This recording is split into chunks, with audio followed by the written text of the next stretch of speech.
Level 1. The applicant. You are 23 years old and you are sitting in a waiting room in Northern Virginia that looks exactly like a dentist's office, except for the absence of magazines and the presence of a man in the corner who has been watching the door for 40 minutes without appearing to watch anything. You applied 8 months ago. You don't fully remember what made you do it. That's not true. You remember exactly. You remember a professor in your 3rd year who taught international relations with the specific gravity of someone who had done things he couldn't talk about in a classroom. You remember staying after a lecture and asking a question that wasn't really about the lecture. You remember the way he looked at you before he answered, like he was reading something. The application process is not a process. It is a series of processes inside other processes. Background investigation that goes back to your childhood. Polygraph examination in a room with no windows, where a man asks you questions about your family, your finances, your beliefs, your past in a tone so neutral it becomes its own kind of pressure. Psychological evaluation. Medical evaluation. A panel interview where 5 people ask you questions designed not to find out what you know, but how you think when you don't know. You pass everything. You are not surprised. You are not arrogant about it. You simply understood from the beginning that you were built for a particular kind of work, and that this was that work, and that the two things were going to find each other eventually. The man in the corner stands up when your name is called. You follow him through a door. Level 2. The farm. They don't call it the farm in any official capacity. The official capacity has a different name that nobody uses. You arrive on a Sunday evening in autumn. The campus looks like a mid-tier state university, except for the perimeter, and the fact that your phone was taken at the gate and replaced with a device that connects to nothing outside this property. Your class is 22 people. You will not know most of their real names for the duration of training. Everyone operates under a cover name from day 1. This is not an exercise. This is the work. Identity is not something you wear for training and take off afterward. It is something you practice until it becomes indistinguishable from the original. The curriculum covers things that have no clean civilian equivalent. Surveillance and counter-surveillance. Cover development. Not just the story of who you are, but the accumulated texture of a life that never happened, the habits and tells and preferences of a person you are building from scratch. Elicitation, which is the practice of gathering information from people who don't know they are giving it. Dead drops, signal sites, the specific choreography of a clandestine meeting in a public place. You are good at most of it. You are exceptional at one part. The elicitation exercises involve sitting across from an instructor playing a target and having a conversation that feels like any other conversation while extracting specific information. Most of your class works too hard at it. They make it a performance. You make it a conversation. The difference is everything. Your instructor pulls you aside after the 4th exercise and says something you will think about for years. She says the most dangerous thing about your skill is that you will sometimes forget you are using it. You don't understand what she means yet. You will. Level 3.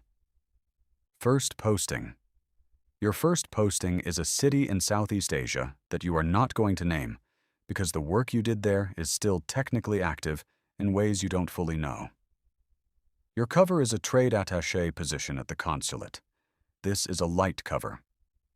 Thin enough that anyone who cares to look will eventually see through it, but sufficient for the environment and the work. Deep cover is reserved for different operations, different officers, different levels of risk. You are a junior officer. Your job is to develop sources. Source development is the core of the work in a way that nothing in training fully conveys. You are building relationships with people who have access to information your government needs, relationships that feel genuine to the person on the other side of them, relationships that you are architecting from the first conversation with a specific outcome in mind. You meet your first real source at a reception at the French embassy. He is a mid-level official in a ministry that handles procurement contracts. He is not important. His access is not important. But he knows people who know people whose access is important, and source development is usually a chain of human connections rather than a single spectacular recruitment. His name is Thomas. That's what he tells you, which may or may not be accurate. You meet for coffee 7 times over 4 months before the relationship becomes what it's going to be.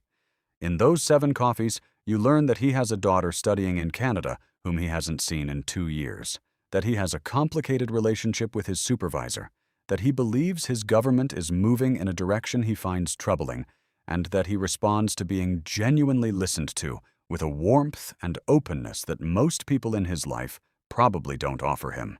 The 8th meeting, he tells you something he shouldn't. You report it to your station chief the same evening. You don't tell Thomas what you've done with what he told you. You never will. That night in your apartment, you open a bottle of something and sit with the window open, listening to the city and thinking about the instructor's warning and understanding, for the first time, what she meant. Level 4. The asset. His name, his real name, is a string of syllables you practice until you can say it without hesitation. You will call him by a cryptonym in all reporting. In your head, you call him by his real name because you have decided that is the minimum respect you owe him. He is 41 years old. He works in the government of a country that is not an adversary, but is not exactly a partner either. The complicated middle category that intelligence work spends most of its time navigating. He has access to procurement decisions, military budget allocations, and the communications of 2 senior officials whose intentions your government has been trying to read for 3 years. He didn't come to you. You spent 8 months building the approach. The recruitment pitch is the most delicate moment in the entire arc of an asset relationship. You are asking someone to betray their employer, their country, the people who trust them, in exchange for something: money, ideology, grievance, ego, the complicated mix of motivations that make any given person crossable at any given moment. Get it wrong, and you've burned the relationship, possibly created an adversary, possibly created a danger to yourself. Get it right, and you have a human being who is now inside your operation, inside your responsibility, inside your conscience. He says yes. You run him for 2 years. The product is good. Consistently good. Your station chief flags the reporting to headquarters. Your career trajectory, which was already solid, becomes something more specific. An officer who can develop and run high-value assets. That is a particular kind of reputation that opens particular kinds of doors. You don't think about the doors much. You think about him, about the fact that he goes home every night to his family with this thing inside him that he can't tell anyone. About the operational security protocols you've drilled into him and whether he's maintaining them. About what happens to him if the relationship is ever discovered. You run the risk calculations regularly. The math is acceptable. That's what the math says. Acceptable. You think about that word sometimes, what it means when the thing being calculated is a person. Level 5. Headquarters. You rotate back to Langley after 3 years in the field. The building is both exactly what you'd expect and nothing like the field. The field is improvised and physical and relational. It lives in coffee cups and back streets and the specific texture of a human face deciding whether to trust you. Headquarters is fluorescent lit and bureaucratic and runs on reporting cables and interagency meetings and the management of people who manage people who are doing the actual work. Your role is in the division that handles the region you just left. You review reporting from officers in the field. You write assessments. You brief senior officials. You sit in rooms where decisions are made that will affect the people whose real names you know and the people who trust those people. The transition is harder than you expected. Not the work. You're good at the work.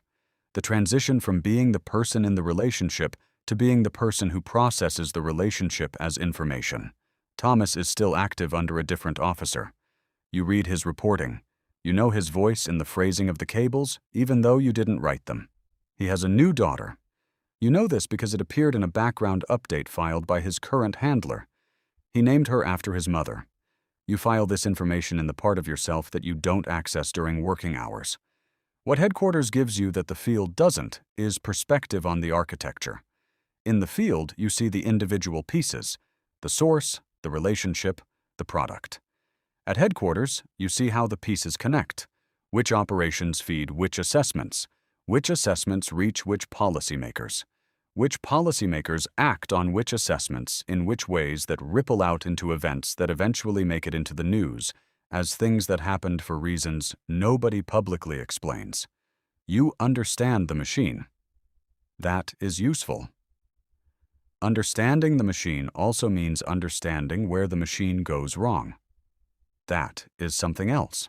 Level 6, the promotion. 7 years in, you are a senior operations officer. The title means less than the reality of what it means. It means you run operations now, not just execute them. It means your name is on programs. It means you sit on the panels that evaluate the people who are doing what you were doing 5 years ago, and you look at them across the table and try to do for them what your instructors did for you. You have run 4 significant assets in 2 postings. 3 of them are still active. The 4th was exfiltrated after a security breach 18 months ago. Not your breach, not his. A systems failure at a liaison partner that compromised a data set that contained enough contextual information for a counterintelligence service to start asking questions. You got him out in 72 hours with a new identity and a resettlement package in a 3rd country. His family came separately. 2 weeks later, different route. It worked. The fact that it worked does not make the 72 hours something you visit willingly. At your level, you are also managing something that nobody in the public conversation about intelligence work ever talks about: the people on your team, the junior officers who are good at the work but struggling with the other parts of it, the analyst who is brilliant and burning out, the case officer who has been in the field for 6 years without adequate rotation and whose judgment is starting to show the specific kind of erosion that comes from operating under sustained pressure without sufficient support. You were that person once. You had a supervisor who saw it and intervened. You try to be that supervisor. You are not always successful. The work makes demands that sometimes crowd out the management of the people doing the work. This is a systemic failure that individual good intentions can only partially offset. You write a memo about it. The memo is well received. Nothing changes. Level 7. The complication. You are in your 9th year when you run an operation that goes wrong in a way that stays with you. You are not going to detail the operation. The details are classified and will remain classified, and some of what happened is still being processed through channels that move slowly. What you will say is this: there was a decision point, and the decision that was made was not the wrong decision by the standards the institution uses to evaluate decisions, and a person died as a result of that decision, and the institutional evaluation of the decision and your personal evaluation of the decision are not the same evaluation. You have always understood that this work has costs. You understood it abstractly at 23 in the waiting room. You understood it more concretely after the first recruitment. You have understood it in various specific ways across 9 years of operations. This is a different understanding. This is the kind that doesn't process cleanly and doesn't get filed away. You request a transfer to an analytical role for 6 months. The request is granted without pushback, which tells you that someone with visibility into your state of mind saw this coming before you filed the paperwork. That's either reassuring or unsettling, and you haven't decided which. The analytical role is a different kind of difficult. You are good at analysis. You are not at peace. You start reading things you didn't read before. Not classified things. You have plenty of access to classified things. Public things. Academic work on the ethics of intelligence operations. Histories of programs that went wrong. Investigations and reports and the long-form journalism of people who spent years trying to understand systems from the outside that you have spent years inside. You notice that the outside view and the inside view of the same events rarely resemble each other. Both are incomplete. Neither is lying exactly.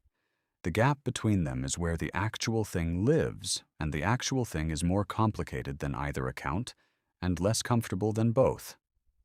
Level 8. The senior position. 12 years in, you are in a position that requires a title you won't use here because the title makes the position identifiable, and the position is still sensitive. What the position involves is oversight. You sit above operations now. You approve them, shape them, sometimes kill them. You are the person who reads the proposal and asks the question that the officer who wrote the proposal didn't ask because they were too close to it. That distance is your value. That distance is also what the position costs you. The best operators you've worked with share a quality. They care about the specific humans involved in their specific operations.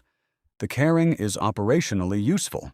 People who care maintain relationships better, read people more accurately, make better judgment calls under ambiguity. The caring is also what makes the difficult moments difficult. The distance required at your level is in tension with the caring that made you good at the work that got you here. You manage this imperfectly. Most people at this level manage it imperfectly. The ones who manage it perfectly, who have achieved genuine emotional distance from the consequences of their decisions, are not the people you want making these decisions. You have a small team. Good people. You know their families by name. You know which ones are struggling and which ones are operating at the top of their capability. You attend the ceremony when one of them is decorated for an operation you can't discuss publicly. You sit in the third row and watch them shake hands with a senior official who doesn't know their real name. This is a normal Tuesday. You have stopped trying to explain your work to people outside it, not because you don't want to, but because the explanation requires so many prior explanations that you lose your audience before you get to the thing you actually want to say. The thing you want to say is, it is more complicated than you think. In both directions. More necessary and more compromised. More human and more cold. Both of those at the same time. Always. Level 9. The long view, 18 years. You have a particular kind of knowledge now that has no civilian equivalent and no clean way to transfer. You understand how nation-states actually operate underneath the public layer. Not conspiratorially, not the way people who haven't done this work imagine it, not a single coherent system of hidden actors pulling coherent strings. The reality is more banal and more alarming. It is thousands of individuals inside institutions making judgment calls with incomplete information under institutional pressures that shape those calls in ways the individuals often don't fully perceive. And the aggregate of those calls constitutes something that looks, from the outside, like it must have been designed. It wasn't designed. That's almost worse. You have briefed 4 administrations. You have watched policy made in real time and understood exactly which parts of the intelligence picture the people making policy were actually using and which parts they were not. The gap between what the intelligence says and what the policy reflects is one of the more clarifying disappointments of a career at this level. You have not become cynical. This surprises people who assume that 18 years of this work produces cynicism as a byproduct. What it has produced is something more specific, a very clear-eyed understanding of the difference between what institutions are supposed to do and what they actually do, combined with the belief that the difference is worth working on rather than abandoning. Thomas died 3 years ago. Natural causes. His file was officially closed. You were not the officer who closed it. You read the closure report on a Tuesday afternoon, and then you went home and sat with it for a while. You never told him your real name. That was protocol. You followed protocol. You think about that sometimes. You think about what he thought of you. The person he knew. The person who wasn't really a trade attaché. The person who listened so well because listening was the work. Whether that person was real enough to count. You think it was. You're not certain. Certainty has never been the thing this work offers. Level 10. The other side of the desk. You retired on a Friday in March. Not dramatically. Not with a ceremony, though there was a small one. A room, people whose real names you know, a few whose covers you still use out of habit. Someone gave a speech. You said some words. There was coffee. You handed in your badge at the same security desk you had badged through for 18 years. The guard processed it without looking up.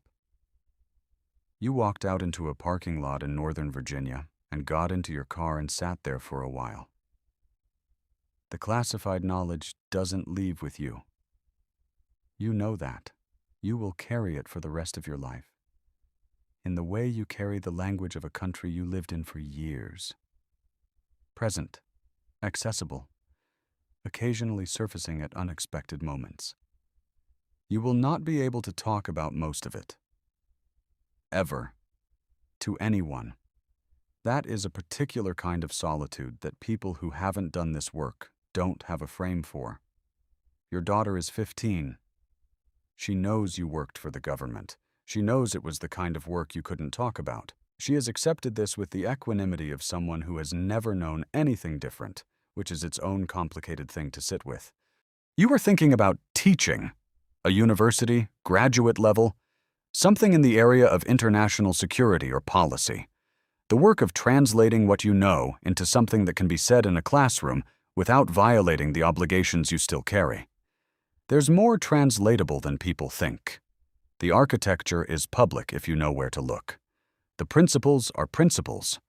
The ethics, the real ethics, not the sanitized version, are the thing worth talking about.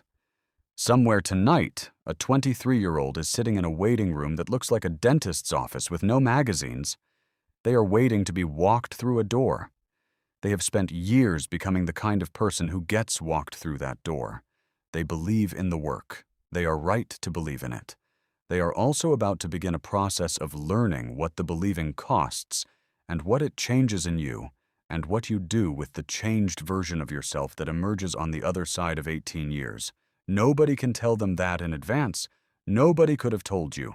You had to walk through the door to find out what was on the other side of it. That's not a failure of the process. That is the process. The parking lot is quiet. The morning is cold and clear. You start the car.